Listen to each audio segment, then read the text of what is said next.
Hello everyone. Today we're going to talk about meiosis and sexual reproduction. So today the objectives are going to be able to describe the behavior of the chromosomes during meiosis, describe the cellular events during meiosis, kind of like we did with mitosis, explain the differences between meiosis and mitosis, and then finally explain the mechanisms within meiosis that actually generate genetic variation. So first things first, why should organisms have to have sex? Well, first of all, asexual reproduction actually produces genetically identical copies of one parent cell. Or basically, so it's like basically a parent making an identical copy of itself. Okay, whereas sexual reproduction, you have to have two individuals, a male and a female, and you actually allow offspring to arise from both parents, inheriting the genes from both parents, okay? With being able to combine genetic variation, so I'm going to combine my mom's genetic variation and my dad's. When they combine together, I am actually given a better chance of survival than if I was created, let's say, from one parent. Reason being, think about it as if we were able to asexually reproduce, so you can actually produce an offspring by yourself. But what if there's some sort of mutation you carry, or some sort of genetic defects? For example, what if you have a cancerous gene in your actual DNA? Well, then basically that means you're going to be making a bunch of clones of yourself with the same kind of genetic disorder. So it gives us a lot better chance for survival if we are able to sexually reproduce. So the difference between a diploid cell and a haploid cell is number one, di, which means two. It means that there's two sets of each chromosome here. Okay, the human diploid cells or the somatic cells actually have 46 chromosomes. So if you would say two sets of chromosomes are 2n, it would equal 46. And then so if you went haploid and you created half of the number of chromosomes, then it would just be 1n, which equals the 23 chromosomes. So the purpose of meiosis is actually reduce the number of 46 chromosomes to half the number and make it from a diploid to a haploid cell, in which the egg or the sperm would carry that half number of chromosomes so that they can combine together. And once that egg and sperm combine together, that's when they actually create the diploid again, or 46 chromosome cell. And then therefore we can go ahead and undergo mitosis to actually develop a full organism. So as you guys can already guess, haploid means half the number of chromosomes that originally was in diploids. So half of 46 would actually mean here we're going to have the 23 chromosomes. So what do we call these cells, like our sex cells or our sperm and egg? They're going to be called our gametes. Okay, so germline cells are the ones that actually create the gametes. So germline cells start off at 46, and then they're going to get divided down and reduced to become a gamete, which is now 23 chromosomes, or one set of each of those chromosomes. Okay, so now let's go ahead and start looking at what meiosis is. Meiosis is the division process that takes us, like I just said, from a diploid germ cell, which is 2n, to a haploid gamete, or 1n. And those gametes, once again, remember, are egg and our sperm cells, okay? You guys can see in this diagram right here. Here's our germ cell. Here's our germ cell. So this would be the female germ cell or the male germ cell. They get reduced down from that 2n or diploid and undergoes meiosis. Meiosis's purpose is to reduce the number of chromosomes. So by reducing the number of chromosomes, they're left with half right here in the male gamete or the sperm cell. And right here, we're left with half in the female gamete, or what's the actually egg of a woman. Once again, the reason for that, we get the sperm and it comes together with an egg, fertilization occurs, that two nuclei became one nuclei, and now we're back to our diploid zygote individual. So meiosis, basically the definition would be a very rough summary of meiosis would be that germ cells give rise to haploid gametes. That's exactly what we just explained. But there's actually different phases to meiosis. Remember, mitosis, we just went through PMET, one full cycle after interphase. Okay, so in meiosis, we still have to do interphase because we need that DNA replication to occur in our S phase. But then we have to go through meiosis 1. Meiosis 1 consists of PMAT once again, prophase, metaphase, anaphase, and telophase 1.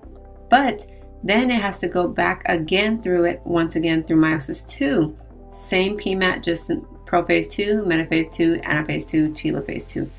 This is very, very similar to mitosis. This one, on the other hand, is a little bit different because we're going to have some genetic variation that's instances that occur here in the meiosis 1 portion. So meiosis, remember the cells will become diploid after fertilization occurs again. When it's sperm and egg, right here we have half the number of chromosomes, so 23, they combine together during fertilization, become a diploid once again for 46 chromosomes altogether, or you can say 23 pairs. So, chromosomes. We're going to be looking at somatic cells first. It's basically any cell of a living organism other than the gametes. Remember, somatic cells is what we talked about when we were doing mitosis, okay? So any other body cell besides your gametes, so anything besides your actual sperm or your eggs if you're a woman, all the other cells are considered somatic cells, okay? Remember, these guys are the ones that have 46 chromosomes or 2 sets of chromosomes in them. It's going to contain 22 pairs of autosomes and then 1 pair of sex chromosomes. Remember, the sex chromosomes are going to be what determines whether you're going to end up being a male or a female. So sex chromosomes will actually be 2 X's if it's a female or an X and a Y if it's a male. So let's go ahead and look at this karyotype right here.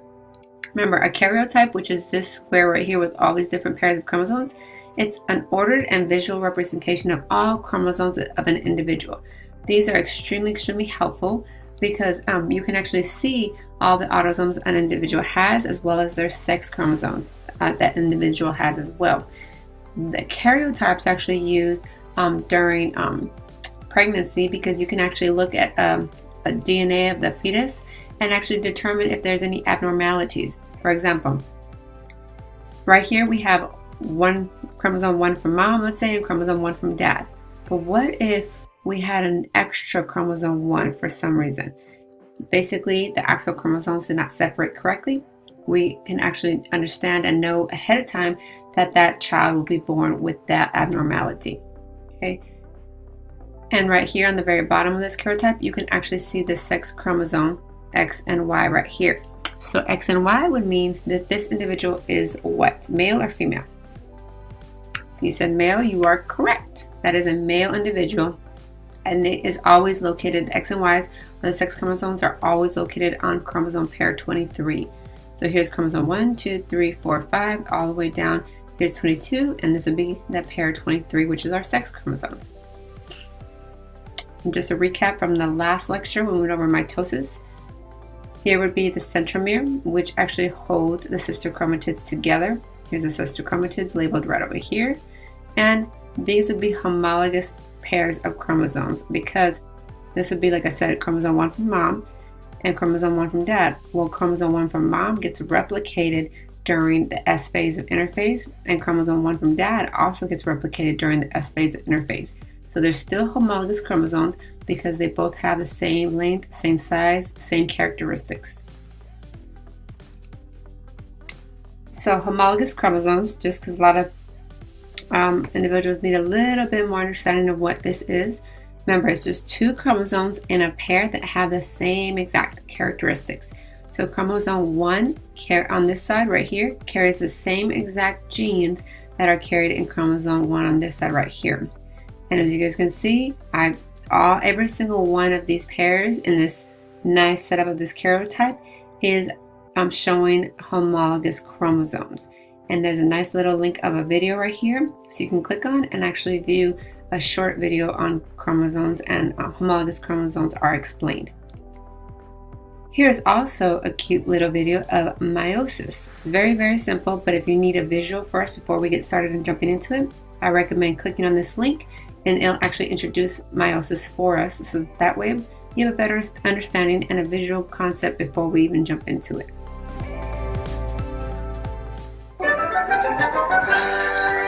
I'm going to go ahead and skip that for now though, so that way you guys can go ahead and view that on your own time but it would just take up a little bit too much time in this lecture. So we're going to go ahead and continue on. So meiosis, okay, remember we explained at the beginning, you're going to go through interphase one time only, then meiosis 1, then meiosis 2, okay? So this is also something I want to explain because a lot of people get confused here, but right here, what we're starting off with in our normal, let's say germline cells, we're going to start off with 46 chromosomes, or you could say 46 chromatids, okay? So this would be a chromosome before interphase. So before we replicated it, like I said, you could say it's a chromatid or one chromosome. So what makes something a chromosome and what makes something a chromatid? So for example, this can be considered a chromosome at this point, and this can also be considered a chromosome. The reason being, they both have centromeres. So if they have a centromere, it is considered one chromosome. Even though this one has two sister chromatids, still you can call it one chromosome, and that's what they're going to go off of when you're actually doing an exam or whatnot. They're going to ask you how many chromosomes are after interphase, or how many chromosomes are after meiosis 1, or how many chromosomes are there after meiosis 2. So remember, if it has a centromere, it can be called a chromosome. This is a chromosome, this is also a chromosome. So if you're just looking at chromatids, because let's say you want to go ahead and just count, this is one chromatid, this is another chromatid. Remember, they're sister chromatids, so this would be one and this would be a second chromatid. Then you would actually say it's 46 chromatids when you start off in that germline cell. Then it doubles because of interphase. Remember, interphase, they have to make an identical copy of itself. So it doubles to 92, and then it gets reduced down first to 46 and 46. This should actually be 46, I apologize. And then they get reduced down more to 23. But like I said, I just wanted to give you that visual of chromatids, but the actual exams will be asking about chromosomes. So let's think about chromosomes. We have 46 chromosomes that we start off with, right? Remember, this has to get replicated during the S phase of interphase. So it's going to start looking like this afterwards. So we're going to have 46 of these guys, okay, after interphase, before meiosis. So here's your 46 chromosomes, your other 46 chromosomes, and then these both get reduced down after meiosis 1. We're going to pretend this is meiosis 1.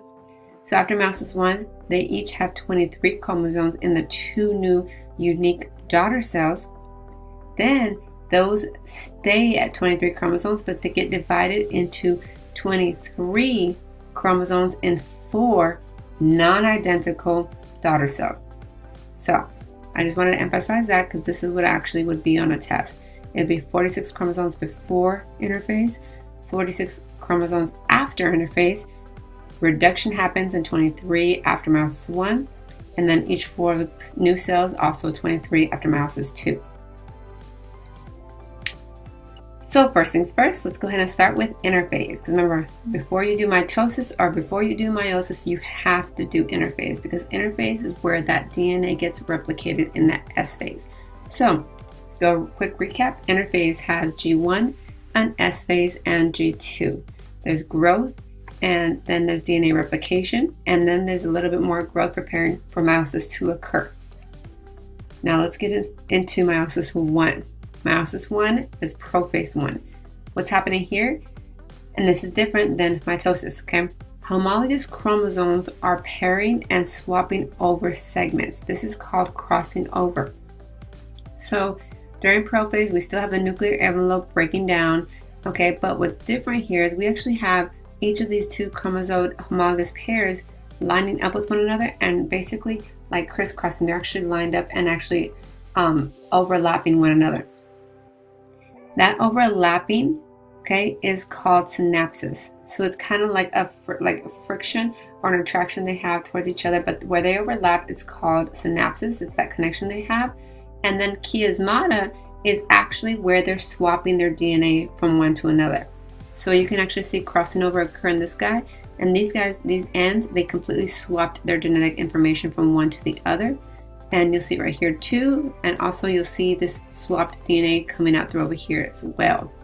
So that's where crossing over occurs. So once again, the chiasmata is actually where the swapping over is actually occurring. So where they're going to swap, and that blue is going to swap with the pink ends, and the pink is going to swap with the blue end. Okay, that's chiasmatosynapsis, is how they're actually laying on top of one another. And a tetrad, that just means 4, okay? So 4 chromatids are here and basically swapping over and undergoing crossing over during prophase 1. So metaphase, remember PMAT, metaphase are basically saying that same thing as mitosis, things are going to start lining up on the metaphase plate, but here instead of single basically sister chromatids lining up on the actual metaphase plate, now we're going to actually have tetrads line up on the metaphase plate. Okay, so we're going to actually have these guys, the 2 tetrads, basically line up side by side, as you guys can see right here. This is metaphase right here.